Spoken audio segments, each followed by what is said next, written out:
Quero saudá-los em nome do Senhor Jesus Cristo, amém? Amém? E dizer que todos vocês são muito bem-vindos aqui à casa do Senhor. E a você que nos assiste pelo Facebook, que Deus abençoe você também de uma maneira poderosa. É muito bom tê-los aqui para nós juntos orarmos e clamarmos pela nossa nação, pela nossa igreja, pela nossa família e pelas nossas próprias vidas. Vamos orar nesse momento. Gostaria que você estivesse orando para que Deus me use como um instrumento nas suas mãos para nos abençoar nesta noite. Santo Deus, eu quero agradecer a presença do Senhor nesta noite. Nós estamos aqui, eu creio, pela permissão do Senhor, para adorar ao Senhor. A palavra do Senhor diz: todo ser que respira, louve ao Senhor. E nós estamos aqui vivos por causa que estamos usando esse recurso que o Senhor nos deixou. Muito obrigado, Senhor. Só por isso já temos motivo suficiente para te adorar, Senhor. Quero colocar cada irmão que veio aqui na casa do Senhor, para que o Senhor supra as suas necessidades e oriente cada um dos irmãos, suas famílias, na tua presença, Senhor. Muito obrigado por tudo, em nome do Senhor Jesus, que eu oro e agradeço. Amém. Eu estou dando estudos aqui sobre o fundamento dos batistas. Nós já falamos sobre vários assuntos aqui e todo ano eu repito esse assunto porque é a nossa fundamentação. É o que nós cremos, biblicamente falando. E alguns assuntos eu vou sempre repetir. E muitos deles você já sabe. Aliás, tudo que nós pregamos aqui, ou a maioria dos temas que nós abordamos aqui na casa do Senhor, você já sabe. A intenção é levar você a uma reflexão, a uma avaliação, que com certeza muitos, talvez, nós não estejamos vivendo. E a palavra vai nos levar a uma conscientização, às vezes, de retomarmos alguma área da nossa vida. Hoje à noite eu vou estar ministrando sobre a separação entre igreja e Estado. De repente você pode pensar: mas pastor, o senhor vai falar sobre política na igreja? Isso vai nos edificar em alguma coisa? Eu quero falar a você que política tem de Gênesis a Apocalipse. E nós precisamos entender sobre a política para nos posicionarmos como cidadãos. Há muitos anos que a igreja, na sua maioria, ela é alienada de política, ela não entende nada de política. E nós vamos abordar aqui sobre a nossa posição, nós, os batistas. Lá em Mateus 22, 21, um versículo bem conhecido: responderam: de César então lhes disse: dai, pois, a César o que é de César, e a Deus o que é de Deus. Aqui está falando do governo. César representa o governo. Então ele está dizendo: dá a Deus o que é de Deus e a César o que é de César, do governo. Devemos obedecer, respeitar e apoiar o Estado até que não viole a nossa convicção bíblica. Há um momento em que os apóstolos estão pregando a palavra e as autoridades religiosas pediram para eles não pregarem a palavra naquele momento. E eles responderam: importa-nos obedecer a Deus. Nós temos convicções e quando conflitar entre obedecer a Deus e obedecer ao Estado, nós devemos obedecer a Deus. Isso é um princípio que pode ser usado para a família, para a própria igreja e para o Estado também. O Estado deve proteger e não dominar nem interferir nos negócios da igreja. Nós vivemos num Estado laico. O que significa isso? O Estado não tem uma religião.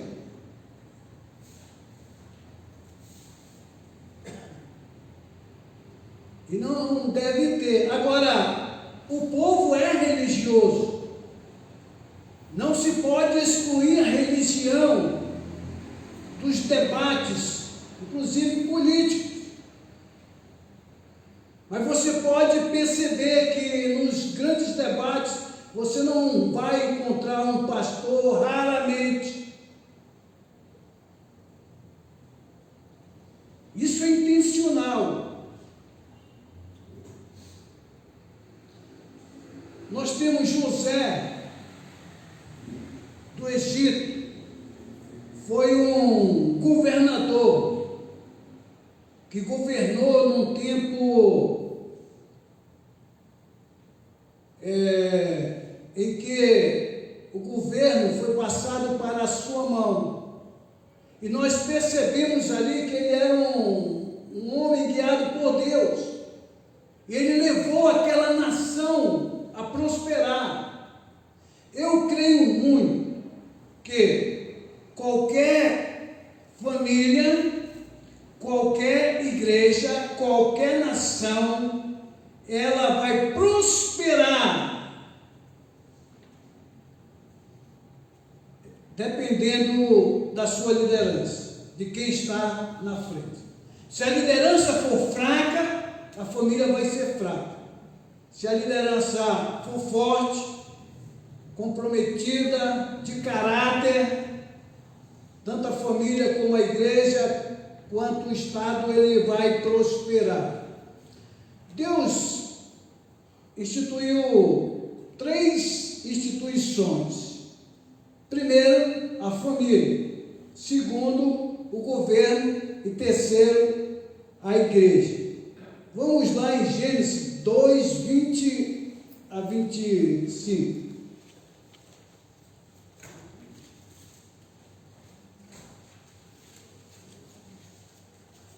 Alguém pode ler, por favor? Deu nome o homem a todos os animais domésticos, às aves dos céus e a todos os animais selvagens. Para o homem, todavia, não se achava uma auxiliadora que lhe fosse idônea. Então o Senhor Deus fez cair pesado sono sobre o homem, e este adormeceu. Tomou uma das suas costelas e fechou o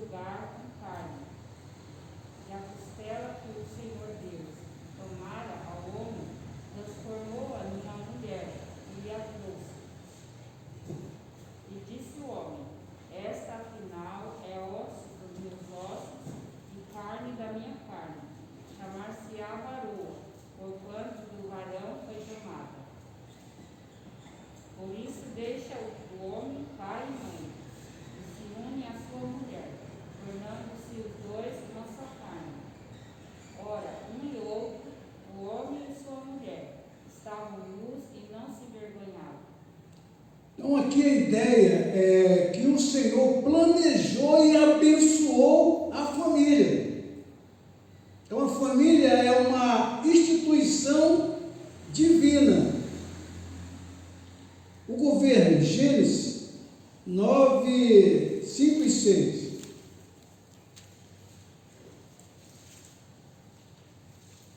Outra pessoa pode ler, por favor?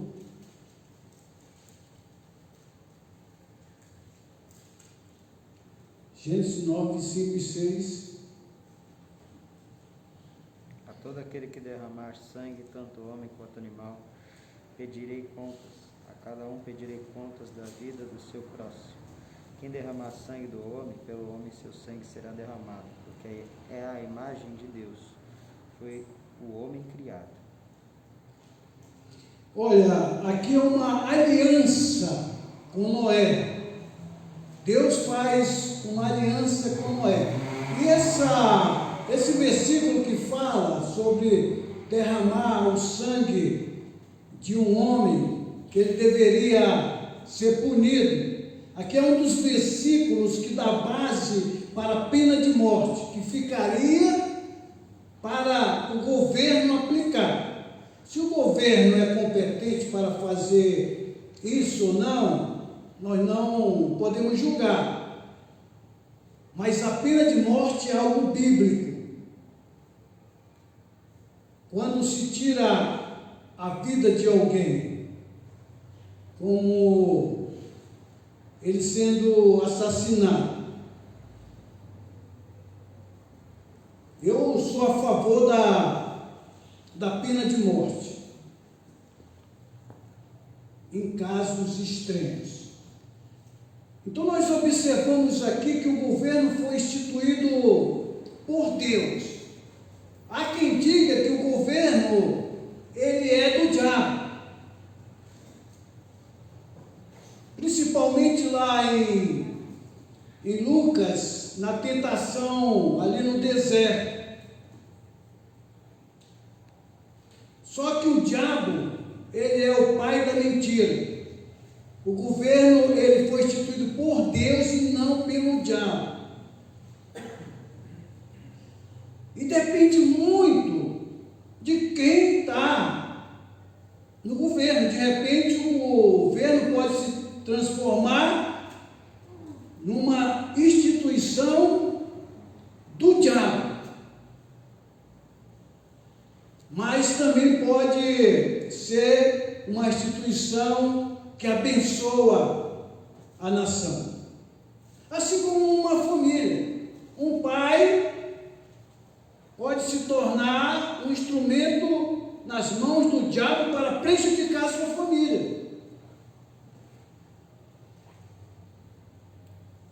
Como nós observamos, Deus estabeleceu o governo civil, estabelecendo uma aliança com Noé, depois que Adão e Eva foram expulsos do paraíso e tiveram filhos.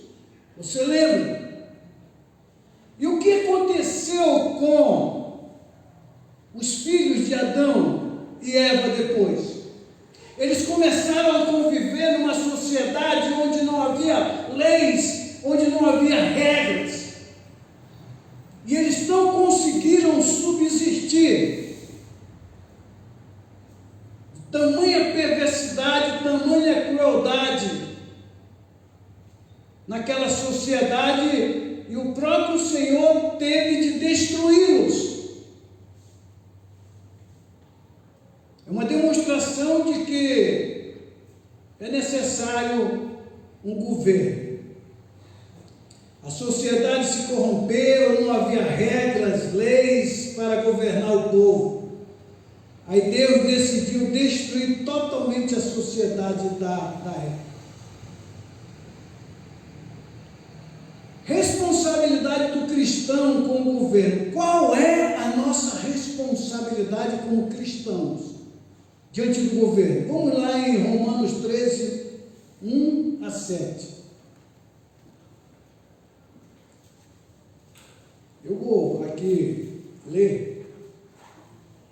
Todo homem esteja sujeito às autoridades superiores, porque não há autoridade que não proceda de Deus, e as autoridades que existem foram por ele instituídas, de modo que aquele que se opõe à autoridade resiste à ordenação de Deus, e os que resistem trarão sobre si mesmos condenação, porque os magistrados não são para temor quando se faz o bem, e assim quando se faz o mal. Queres tu não temer a autoridade?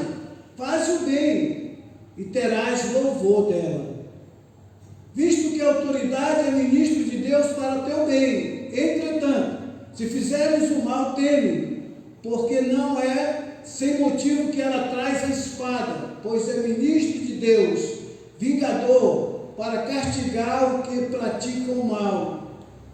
É necessário que lhe estejam sujeitos, não somente por causa do temor da punição, mas também por dever de consciência. Por esse motivo, também pagais tributos, porque são ministros de Deus, atendendo constantemente a este serviço. Então, observamos aqui um dos nossos deveres para com o governo, é pagar os nossos impostos. Se nós andamos direito, cumprindo os nossos deveres, nós não devemos temer o governo.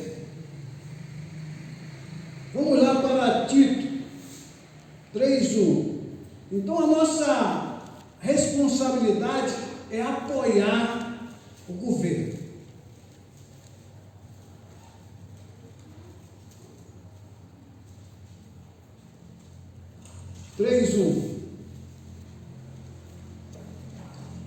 Lembra-lhes de que se sujeitem aos que governam, as autoridades, sejam obedientes, estejam prontos para toda boa obra. Nós devemos nos sujeitar às autoridades. Eu já mencionei aqui no início a questão, quando conflitar entre obedecer às autoridades e obedecer a Deus. Quando nós tivermos que obedecer a Deus, aí nós seremos desobedientes ao Estado. Porque, em primeiro lugar, a nossa obediência deve estar ao Senhor, a Deus. Mas nós devemos respeitar as autoridades que Deus instituiu. Então, nós devemos nos submeter a elas, como cristãos. E 1 Pedro 2, 13 a 17.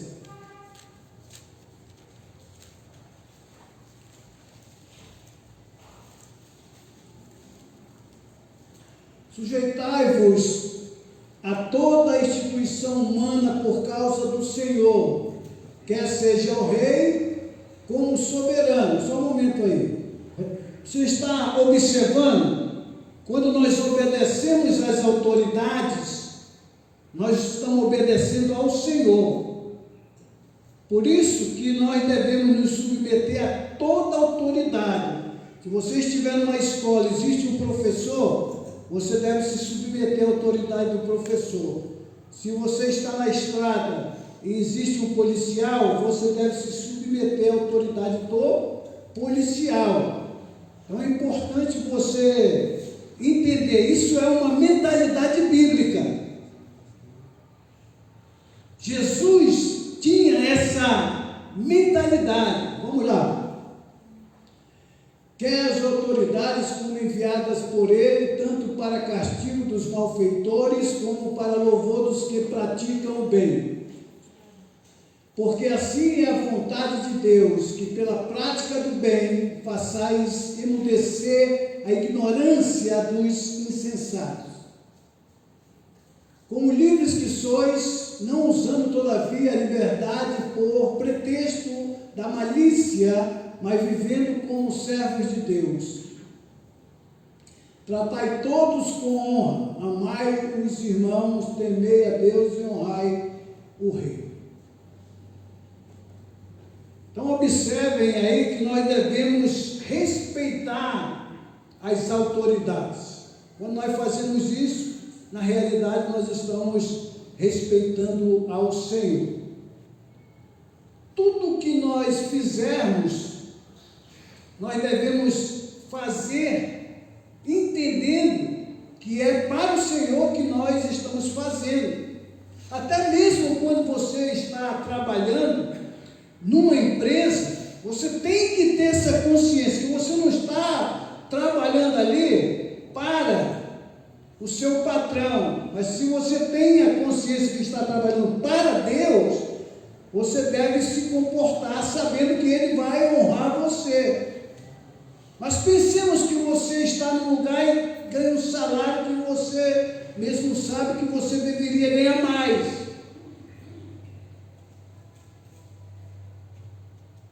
O que você deve fazer? Se você não está contente, sai então. Vai buscar algo melhor.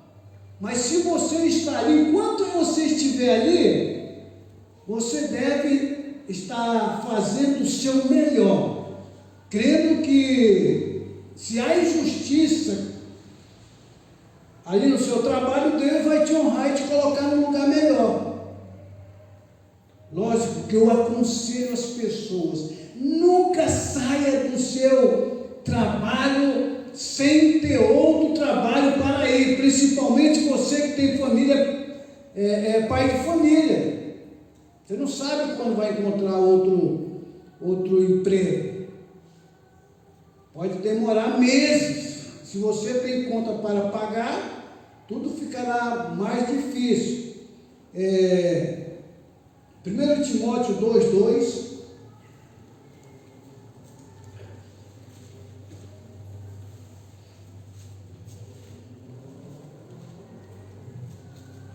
Olha só, orar em favor dos reis e de todos os que se acham investidos de autoridade, para que vivamos vida tranquila e mansa, com toda piedade e respeito.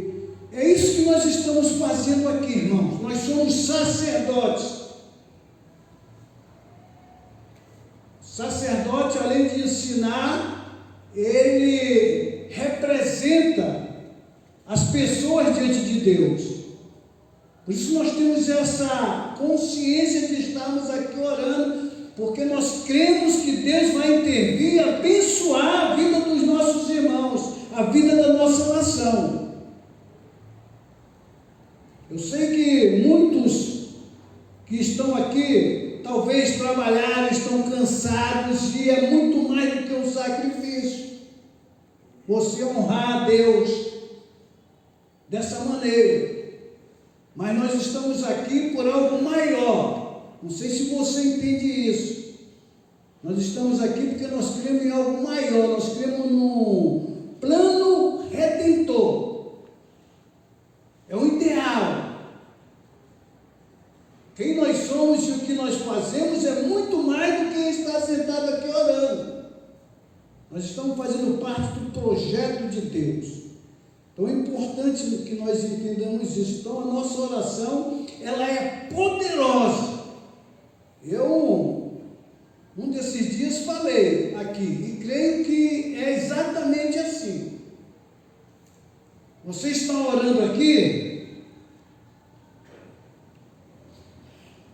lá na frente, provavelmente Deus vai perceber esse momento que você está orando aqui, e talvez Ele vá te atender no pedido, ou vai te livrar. E há um momento que você vai procurar Deus e não vai encontrar. Talvez por causa dessa negligência.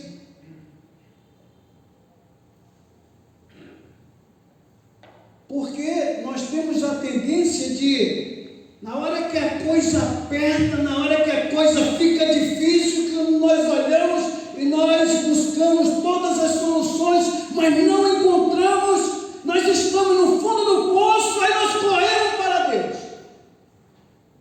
Às vezes acontece isso. E nós queremos que Deus responda de qualquer jeito a nossa oração. Solucione o nosso problema imediatamente. Pense sobre isso. Se Deus tem obrigação responder. Então eu creio que nós precisamos estar andando com Deus diariamente, cumprindo nossas responsabilidades. E orar pela nossa nação, pelo nosso Estado, é um dever, é uma obrigação nossa. Vamos lá em Jeremias 29, 7.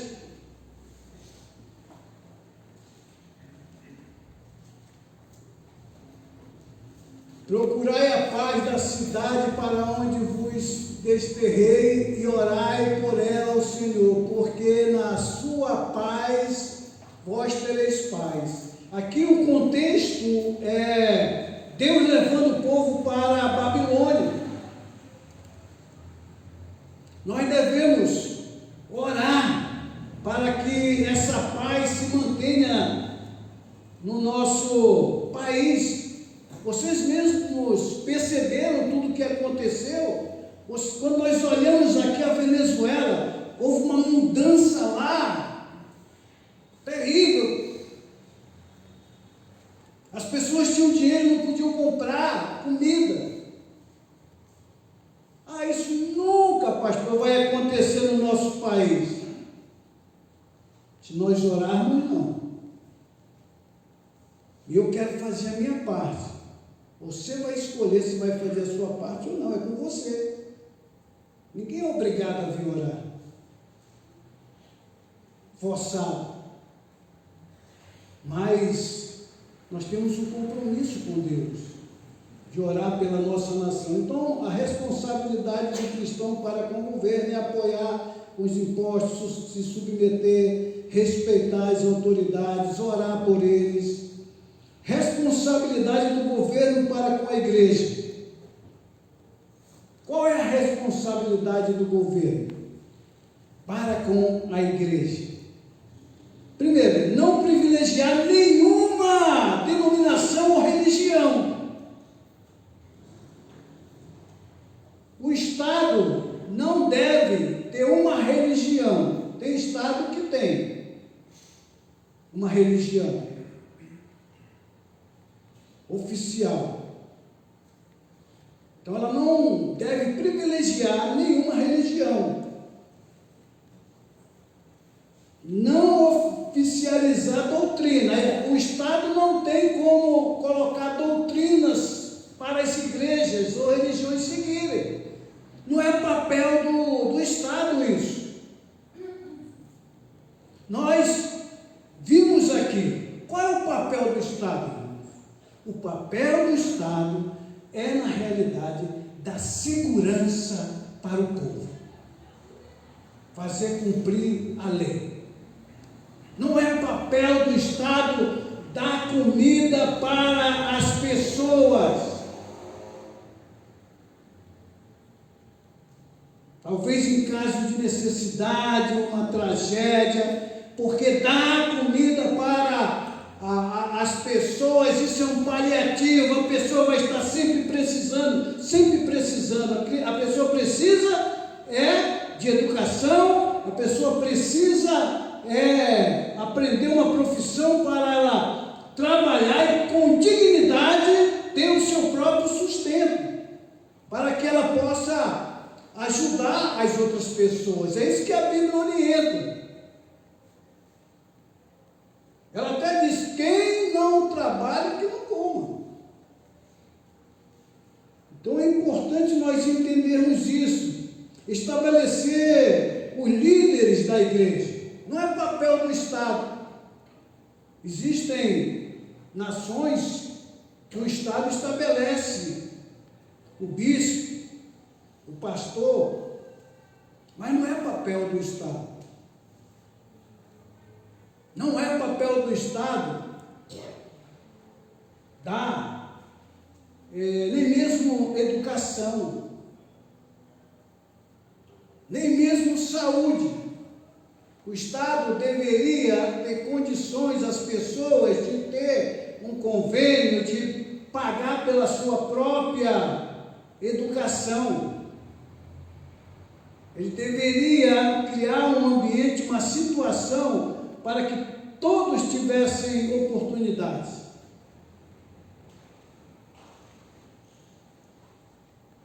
Irmãos, se alguém, por exemplo, chamar duas pessoas e chegar para essas duas pessoas e falar: olha, eu vou te dar 100 mil reais. Está aqui 100 mil reais para você, está aqui 100 mil reais para você administrar a sua vida. Daqui 1 ano você vai voltar para prestar conta. Com certeza alguém vai economizar mais, vai trabalhar mais, vai prosperar, e o outro vai acabar com tudo. Vai gastar tudo sem pensar.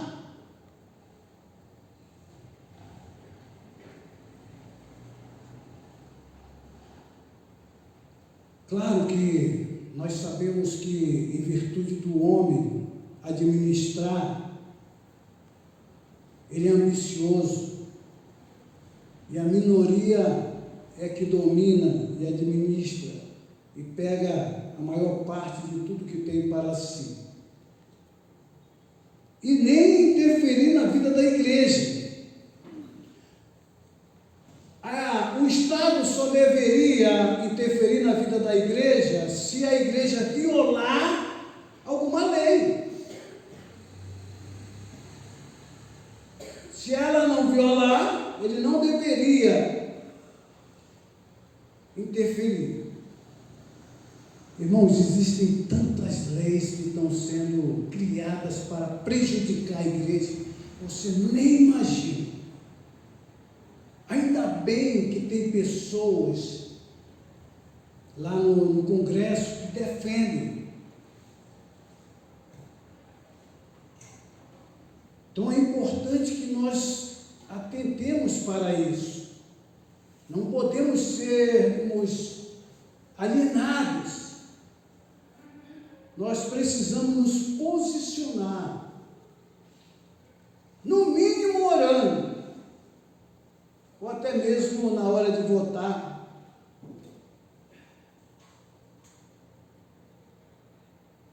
Mas você, não sei se você pensa como eu, a pessoa abomina a política.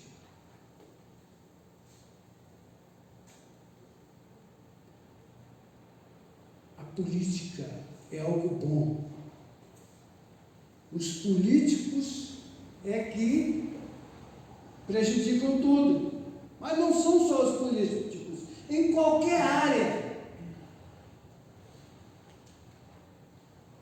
Então nós precisamos ter consciência política no nosso país, na nossa igreja. Então quero deixar essa mensagem para você. Primeiro, a nossa responsabilidade como cidadãos do céu, entendendo que o governo não é algo do diabo, e que muitos cristãos podem se tornar políticos. E quando isso acontecer, nós devemos apoiá-los.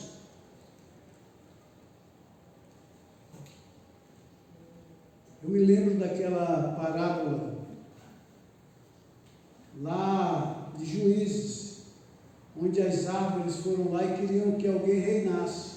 Ninguém queria reinar. Aí eles chegaram para o espinheiro e perguntaram: você quer reinar sobre nós? O espinheiro disse: eu quero. E reinou.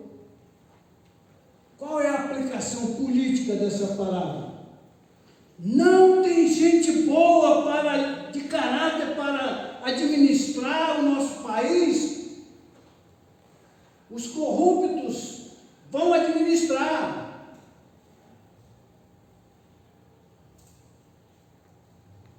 Ah, vocês não querem não? Vocês têm o pensamento mais alinhado com Deus, vocês têm caráter, vocês podem fazer alguma coisa, mas vocês não querem, então deixa comigo que eu tomo conta aqui.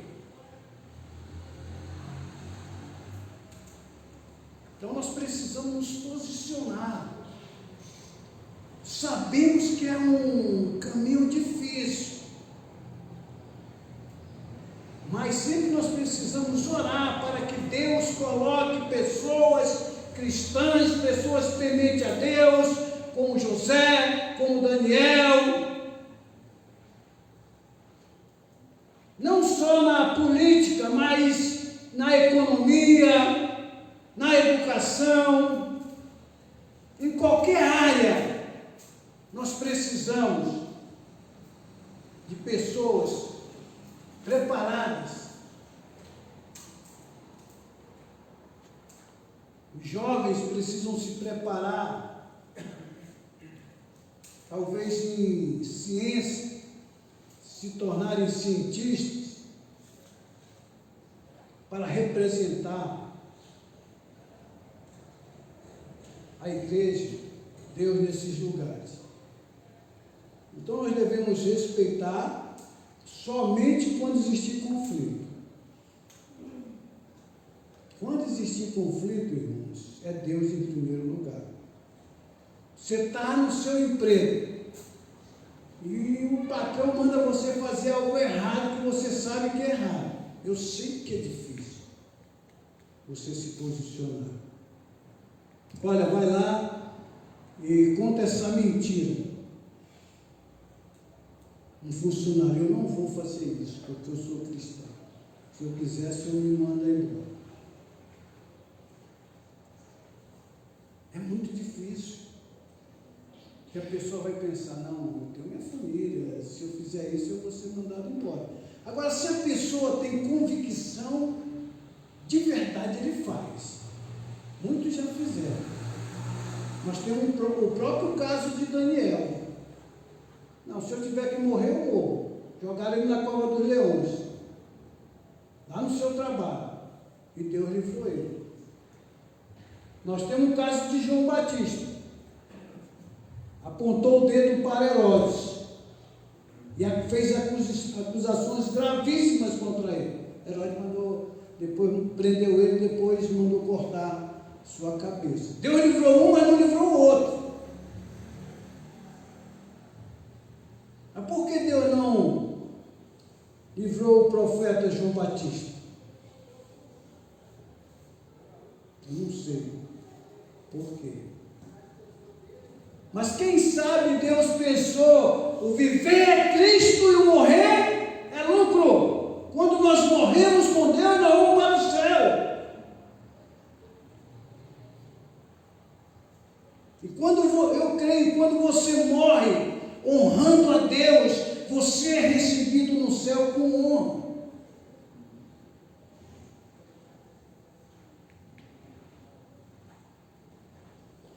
E o profeta João Batista era um homem corajoso. Seu ministério, se não me falha a memória, durou apenas 6 meses.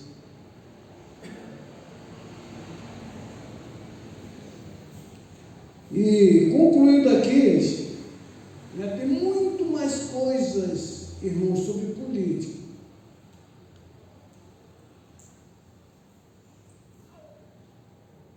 Sobre economia. A igreja deve se envolver somente com o evangelismo, deixar a política de lado?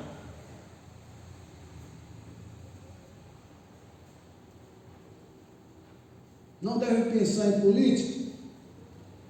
Agora, irmãos, eu já estive pregando numa igreja. Eu não dou púlpito para a política. E chegou na cidade, no culto, o candidato a prefeito. E ele era deputado federal, já. Eu apresentei da honra a quem honra, mas o púlpito é para pregar a palavra de Deus. E outros políticos que foram lá, eu disse, olha, se você, depois tem um cafezinho ali, se você quiser apresentar o seu projeto, fala com ele lá. Ou então marca um encontro com eles Pode conversar, mas o púlpito não é para fazer campanha. Jamais isso deve acontecer na igreja.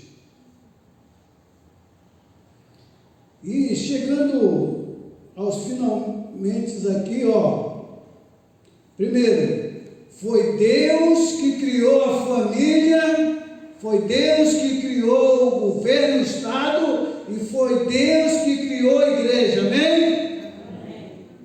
Então essas instituições, todas foram criadas por Deus. Agora lembrem-se, depende muito de quem está guiando essas instituições.